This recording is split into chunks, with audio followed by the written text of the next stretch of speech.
Okay, I know last time we met, you were talking about y'all had some really, you and your council had put together some really grand strategic plans on things going on in Williamston. Let's talk about what's happening in Williamston in the spring and the summer of this year.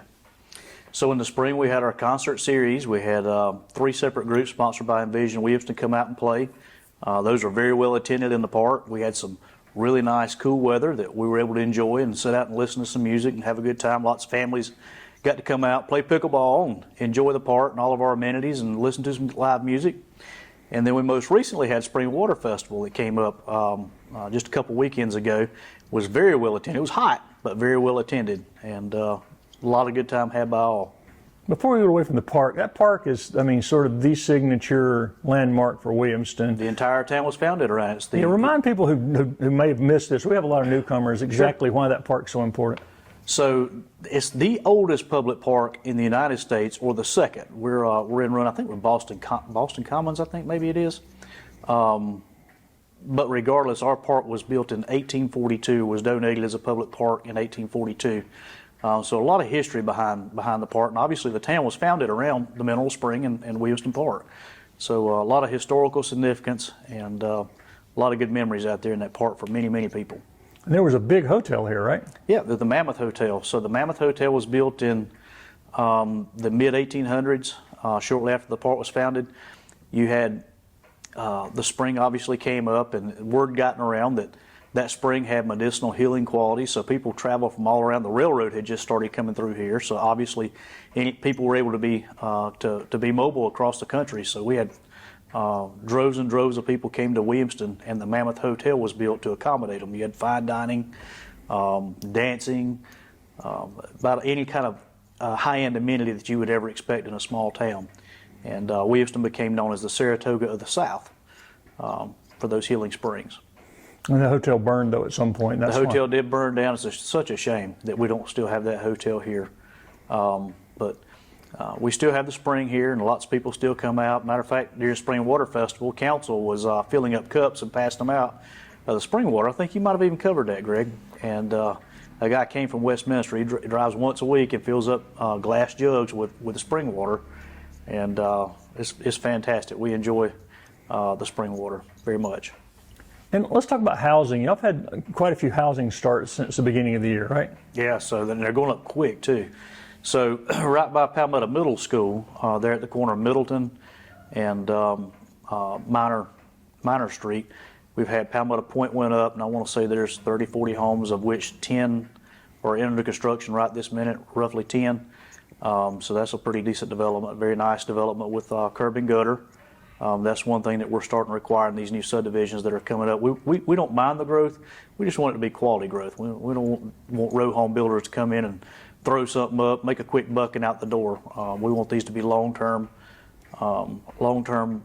domiciles that people can come and will be nice for many, many years to come. We're pretty adamant about green space, keeping green space there available. Again, we don't mind the growth. We just want it to be quality growth. And is the demand for housing in Williamston continuing to grow? I think statewide it's kind of slowed just a little bit, or at least quelled some. We have not seen that in Williamston so far. As quick as you can get it built, or it goes on the market, home sale, within just a couple of days. Generally more than asking price. So that tells you that our area is definitely continuing to grow, and I think a lot of that can be attributed to our school system. Anderson School District 1, they're second to none in the state. And we see tons and tons of people just moving into the area specifically for the school system. I think that's tremendously important if you have children, that they have good schools to attend. Any of the other objectives y'all had for the first part of the year that y'all were able to accomplish? Yeah, so couple of things. You mentioned housing. We'll go back to our housing. Saratoga Oaks and Saratoga Villages, both of those have broken ground over on Brock Lane. They've done the tree clearing. Now they're going through de-stumping the area. Getting ready to do some site work and plans preparation for those homes to go up there. And I want to say there's 60 some odd homes, 30 in each one of the Saratoga Oaks and 30 in Saratoga Villages. And then Mahaffey just got its final permitting there. I believe it's 80 something homes. They had to do some stormwater permitting for DHEC. I think that was their final step. That has taken place. Big Creek Station, let's talk about it. Big Creek Station is going to incorporate our old historic depot. We're not selling the historic depot. but we are allowing a developer to come in and upfit that depot in exchange, at their expense, in exchange for free lease of that structure for a period of time, depending on how much their investment is as to how long they get that free lease. But in addition, they're incorporating that area in another 5 acres that includes their old water treatment plant back behind the fire department. That collectively will be called Big Creek Station, and they have a lot of great ideas that plan to go there. Stay tuned. We just got the final survey back on it, and they've met our approval and submitted that last week. So I would expect they're going to get the low-lying fruit first, which is going to be the depot. That structure won't change. They're going to do some paint, some upfit, potentially a deck, potentially a walk bridge that will go back across Big Creek and would end up back over by the water treatment plant. Again, part of that collectively will be Big Creek Station. So the model, it will be very, very similar to Hampton Station in Greenville, if you're familiar with that. So we expect to have several good name brand tenants that will be there that will be a draw to the area. The mission of the developers is to have something unique that people want to come to Williamston for. If you wake up on Saturday morning and you live in, let's say, Travelers Rest, I can't imagine people would get up and get their wife and kids together and say, let's go to Williamston, unless it's one of the festivals or something like that. We want to make Williamston a destination where people enjoy coming and spending money, enjoying the amenities that we offer and have offered for many years, including the springs, the trails, the park, those type things. And what role does Envision Williamston play in these kind of plans? So Envision Williamston, as far as planning, they don't necessarily play a role. What they do play a role in is things like our events, also with like adopting the shelters, putting together that collaborative effort between the community and the town itself, particularly with events. That's where they really shine. Winter Wonderland is coming up very soon. That's their signature event that they have each year, and like I said, brings thousands of people to Williamston. Well, let's go ahead and talk about the events for the rest of the year. We got that. That's the Saturday after Thanksgiving. Is that correct?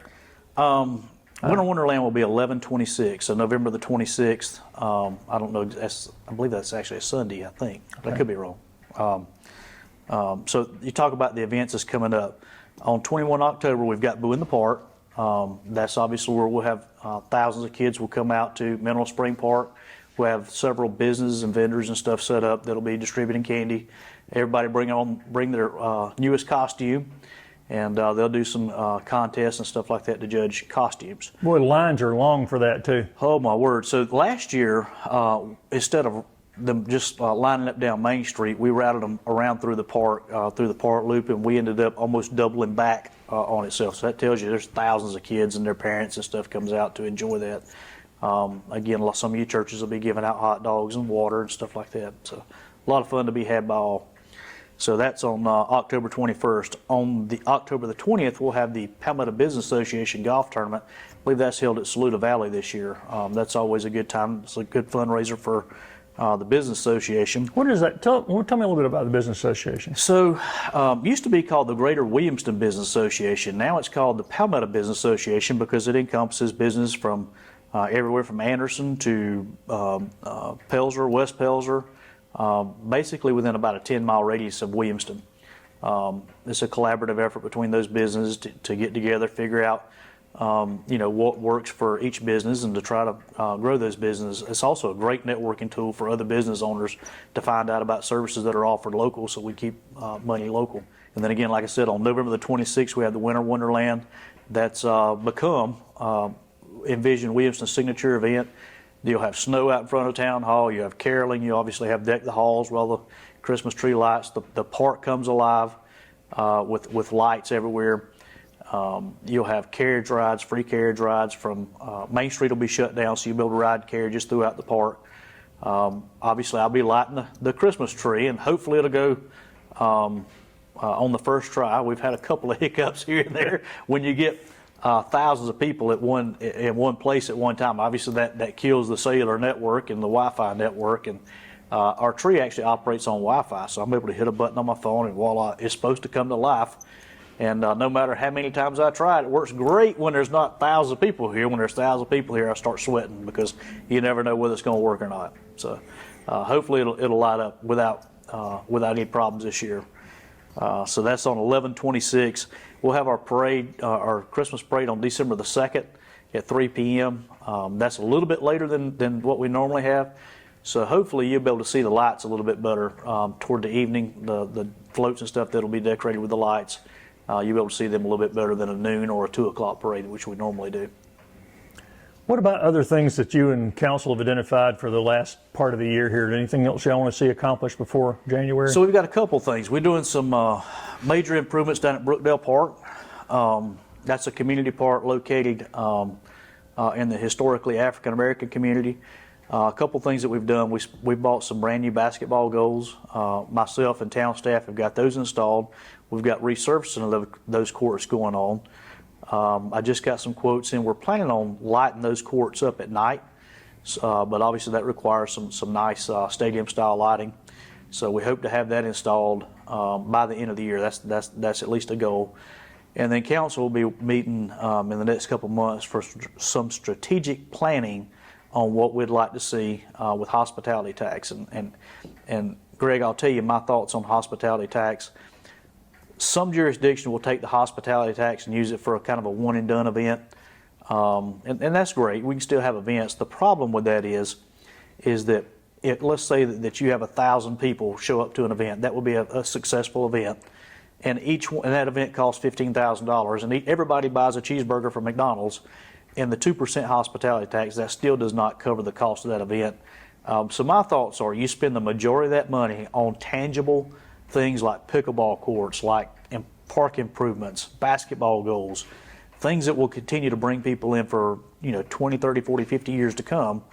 And then that's the way you build the hospitality tax. And I'm proud to report that strategy has been highly, highly successful. When I took over as mayor, hospitality tax generated roughly $180,000 a year. We're up to about $260,000 a year. So that's what we have budgeted this year. So that strategy is working. It's effective.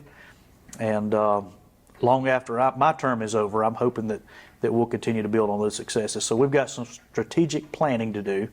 And obviously we welcome community comments as well in that planning. You mentioned pickleball. Y'all have become sort of a pickleball mecca, haven't you?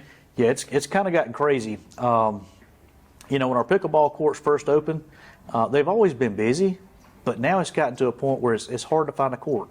And we're starting to get calls from people, hey, can we have a tournament out there? Or hey, can we reserve 4 courts or even 8 courts? And so far we've done that, and it's been very successful. First come, first serve. However, at the beginning of next year, we're probably going to have a fee to reserve the courts. Hopefully that'll make sure that there's some revenue that comes in to help maintain the courts in the future. But also that'll curb everybody and their brother from getting the free rental, and coming and everybody trying to reserve at the same time and knocking out our residents from having the opportunity to be able to play the pickleball courts. We don't mind tournaments. We don't mind reserving the courts, but we want it to be reasonable too. If everybody and their brothers finds out that there's free reservations, they keep them reserved where nobody else can play. At first I thought, that I would see a bunch of old folks out there playing pickleball, my age, but it's a very diverse mix of people, very diverse race. I mean, you'll see folks from all ages, all ethnicities, all out there playing pickleball. And it's encouraging to see 80-year-olds out playing pickleball with 12 and 13, 14, 15-year-olds. So it's taken our vandalism rate. We used to have tons of vandalism in the park. And now that thing's lit up like the 4th of July. There's people there at 10, 11, 12 o'clock at night. And folks who are up to no good don't want to be around when there's good people occupying the park. So that's taken our vandalism rate, dropped it to next to nothing. Speaking of vandalism, our restrooms, as soon as you go into the park, the very first set of restrooms, I'm proud to say those have been completely renovated, including air conditioning. That was the spot to be at Springwater Festival. People were lined up to go in the restroom. It was a cool 62 degrees in the restroom, so that was a very, very refreshing opportunity to go relieve yourself and cool yourself off at the same time.